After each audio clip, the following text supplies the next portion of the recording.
Okay, so this is part 2 of my Make Your Custom Denim Jacket series, and there's 3 parts. First one is embroidering the name on your jacket and maybe a design. Second part is this one with, we're going to make the patches using this Linny Penny file that I bought on her website. And the third part is actually ironing on the patches and some, you know, troubleshooting tips and just random things I've learned after having to do it like, I don't know, 20 times. So for this jacket, I'm giving this as a gift to my niece, and it's been like a labor of love because I don't know how many hours I've spent on this little jacket.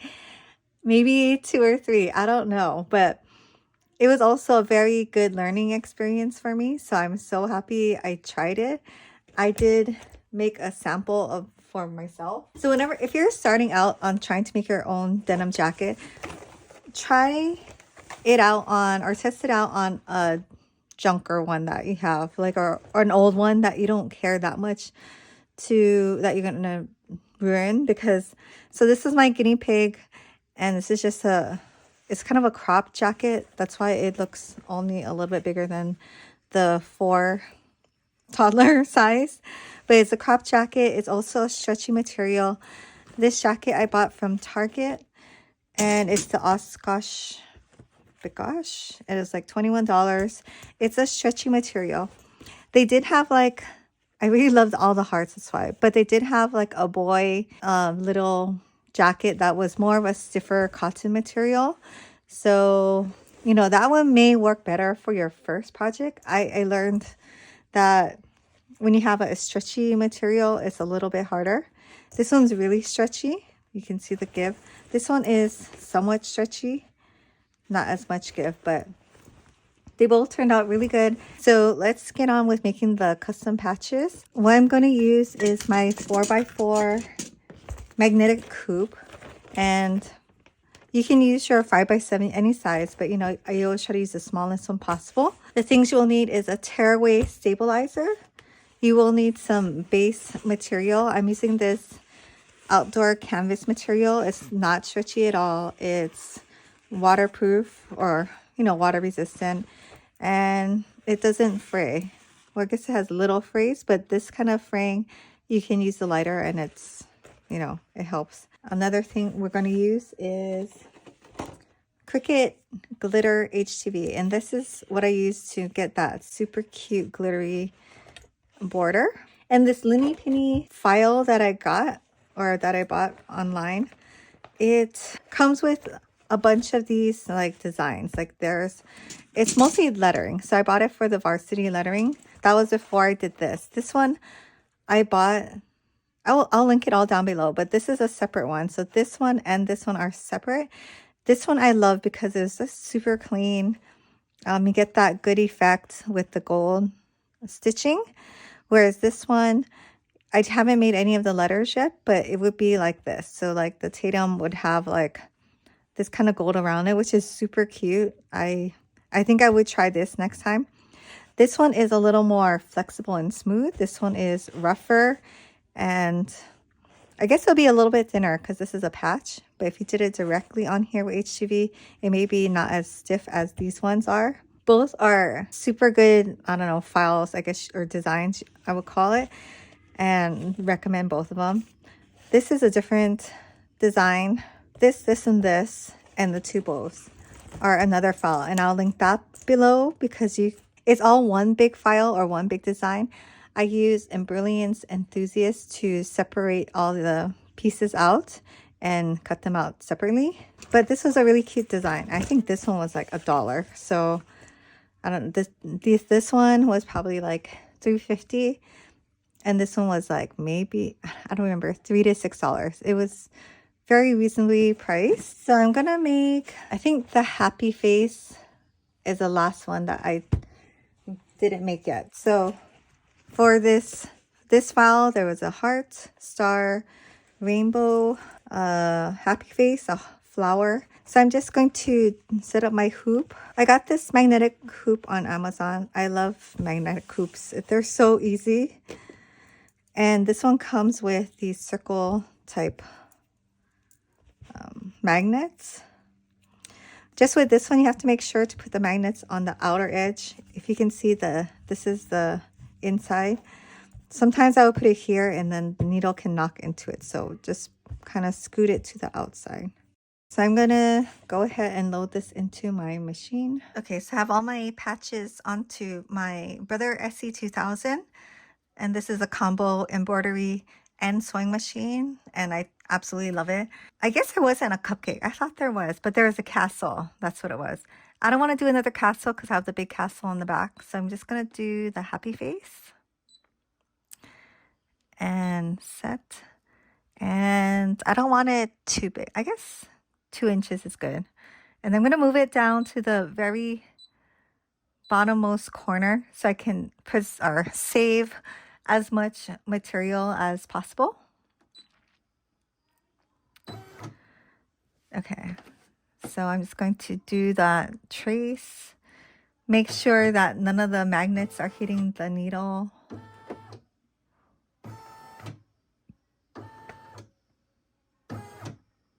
Okay, I'm going to select OK. So I'm not going to go in the computer and I guess go over that because I think that's pretty self-explanatory. If you're going to, you just have to load it onto your USB thumb drive and then bring it to your computer. I didn't alter the designs in any way, so you just use it straight from, I guess, like the box. It has this tracing, this white one. It's a trace, so it will trace it and show you how much or where it's gonna go. I have yellow thread in there, which is fine. I'll just use the yellow.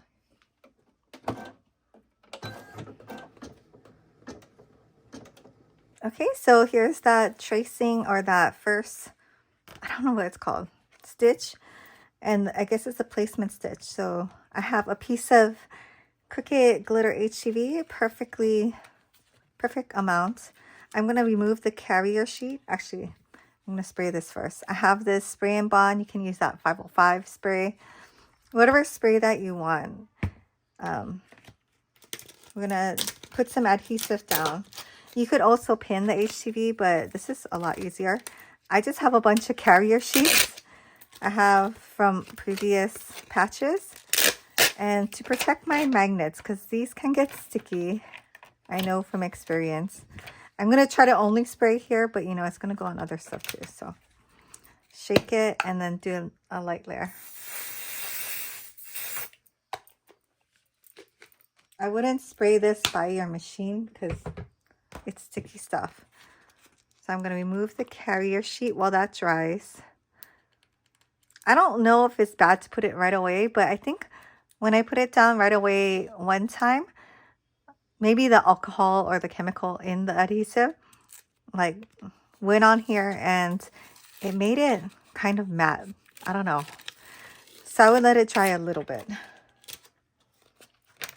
See, remove that. See, some did get on there. Actually, a lot. I can throw that away because it's going to get sticky. And yeah, sticky enough. So just make sure it covers your position stitch. And then we can go back to the machine. So I put my hoop back into my machine. And now I'm going to change the thread. So I always cut it up here, which I did with my snips. And then I'm going to pull the excess thread out from the bottom. And I think that's how you're supposed to, not yank it from the top. You should always pull it out. So the threads that I'm using or that I need are the black. I have a pale yellow for the happy face portion and gold for the outer circle. And this thread holder is like so awesome, especially for a metallic thread that wants to like curl up and everything. Having it pull up out of the spool is really handy. Like, I don't know how many needles I broke before using this thread holder, but it was a lot. So I have my gold thread. I'm going to thread my machine. I do have a top stitching needle in my machine because that's what I need for the metallic thread, and it does a good job of these for the other thread also. So I just leave it on there. So I'm gonna go ahead and start. We're doing that tack down stitch.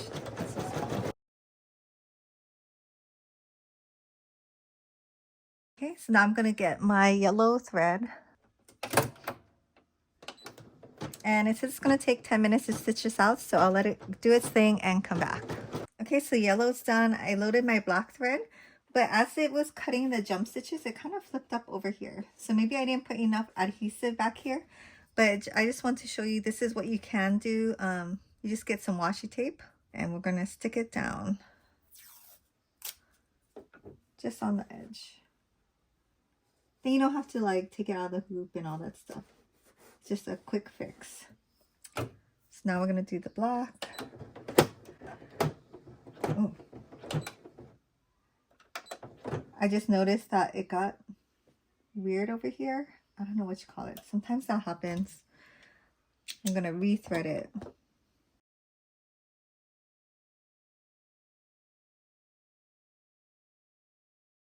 And I did have to change my needle. So I've been embroidering like a ton, and I think this screw over here, it gets loose once in a while just from the vibration of, you know, going up and down. So always make sure to tighten this every so often, because then this part will get loose and then the needle will hit the bottom and then it'll break. And yeah, there's all kinds of things that you learn along the way. Okay, and anytime I rethread, I do try to go back a couple stitches. So I will go back maybe like minus. Okay, once it moves that way, then I know that's where it ends. So I'm going to start there.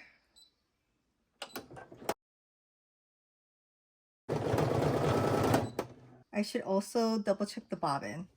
Sometimes when things go wrong, it's because the bobbin is messed up too.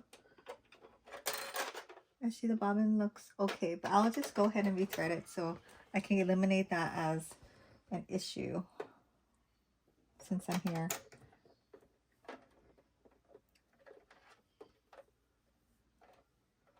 Sorry, this is not supposed to be a machine threading troubleshooting guide. Oh, I think I didn't get it hooked on that one last time. Okay, so let's also go back.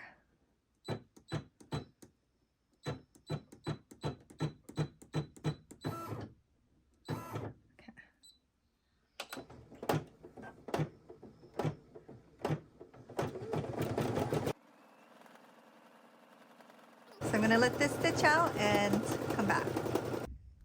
Okay, so the black is done. I just threaded my gold thread, and now it's gonna do like a border stitch, like 2 times around.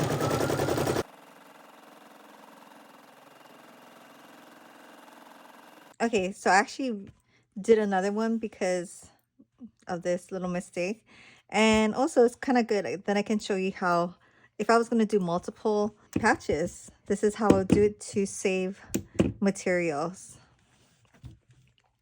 So if I was going to do a third one, like right here, I would just go ahead and move it down. If you stabilize this really well, you can still use this portion right here, or you could go this way and then use this portion. I would do one here and then one here. And because it's magnets, you can also just, you know, you don't have to cut these out. I would actually say don't cut it out so that this is more stable when you're doing this side. But yeah, so I finished up the second one. This is how it came out. So you just got to cut these jump stitches. And for the eyes, I thought it was a little sparse on this one, so I went over twice. And you just, to do that, you just go back in your stitch count, or the stitch count, and sew again. But I think it does look better with it, like no spaces right there. So overall, this one is just a better patch. So I'm going to use this one. I hate cutting these jump stitches, but gotta do it.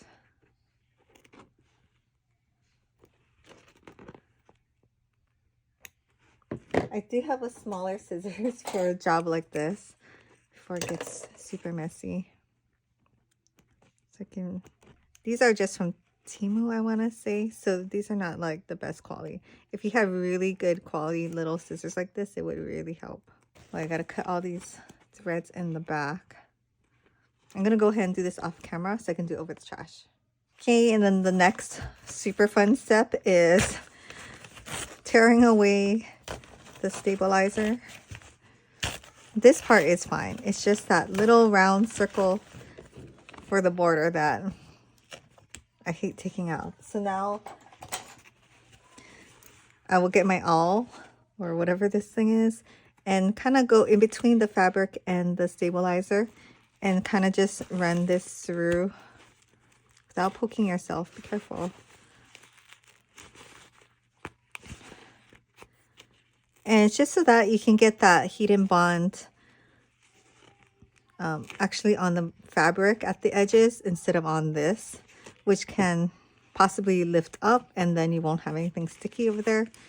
So I do think it's a necessary step, because say you wash your patch, it will get water in it obviously, and then the tearaway will kind of melt or dissolve eventually, and then yeah, you'll be left with no sticky stuff at the edge.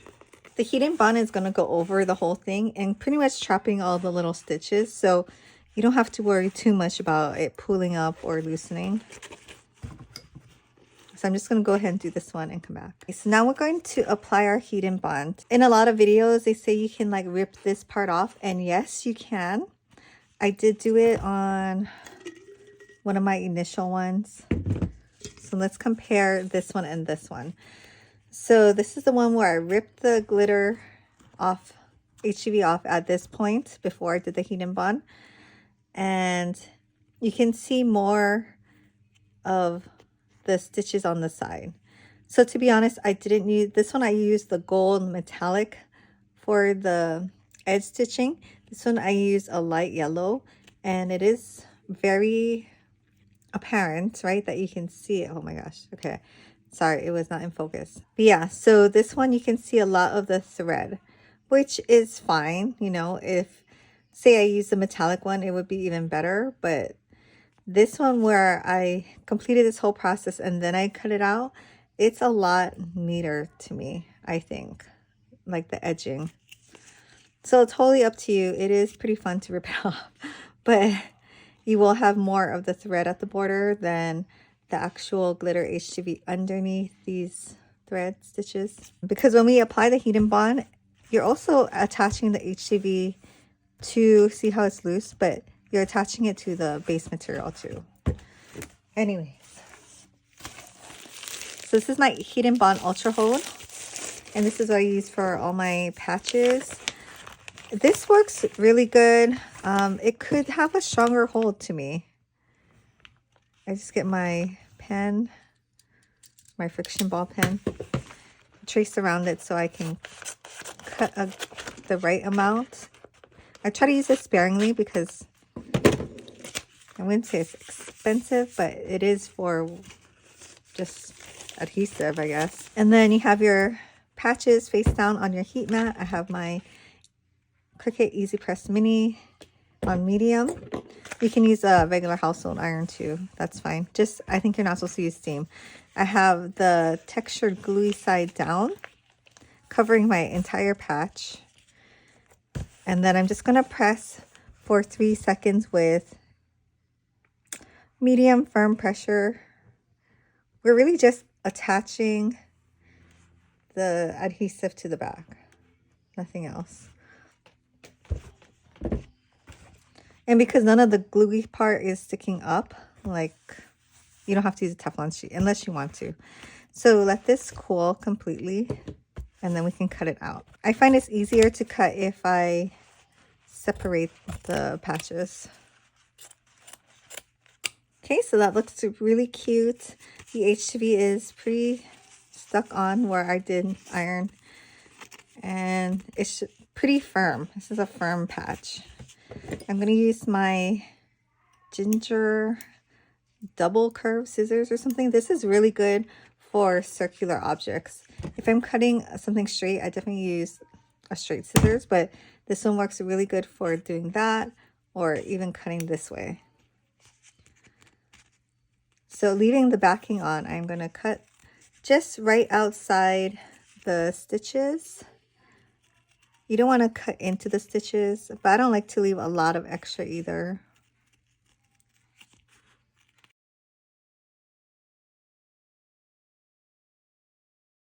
Okay, and then I'll just get my lighter and I'll burn the edges real quick, like 2 seconds. And this just cleans up any little thread frays on the outside. And that's it. So now we're ready to attach. Okay, so I cut out the first one that was like at the very edge and actually looks okay. So I was able to save this patch. Just going to burn the edges real quick. And my little trick for like things that, I don't know, bother me. And if it's black, I will just go ahead and color it in. Looks better already, right? And no one can tell. So now I can use this one also. I always put my patches all in this jar. I kind of use a lot up, but I have it in this jar. And when we do the patch attaching third part of the video, you'll see why. But yeah, otherwise, thanks for watching, and please stay tuned for the third one where I attach all these or this patch to the jacket.